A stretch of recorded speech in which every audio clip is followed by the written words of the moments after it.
Arizona made national headlines in the 2016 election when some voters had to wait hours in line in a hot sun to cast their ballots.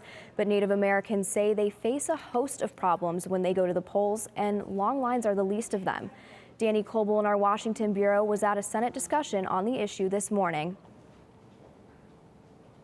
At a roundtable meeting today, Senate Democrats asked tribal leaders and voting rights activists what challenges Native Americans face when they try to vote, and those advocates had plenty to say.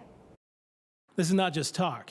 Our people have been systematically denied access to fair representation in several jurisdictions. Jackson Brossi was speaking on behalf of the Navajo Nation, but the 4 basic barriers he cited were echoed by all the other speakers: problems with language, geography, jurisdiction, and discrimination.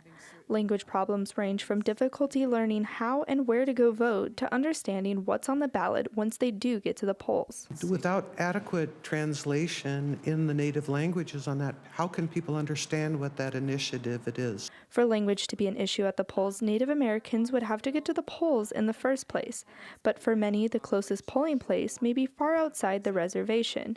Even for those fortunate enough to have a nearby polling place, it can still be an unwelcoming place for a Native American voter. The problem that we're seeing throughout Indian country is that it's commonplace, even if you have a polling place on tribal lands, you may go in there and all of the faces you see are non-native faces, some of which may not be the friendliest faces that are going to be there to greet you. When senators pointed to mail-in ballots as an option, tribal leaders said that it provides its own set of challenges.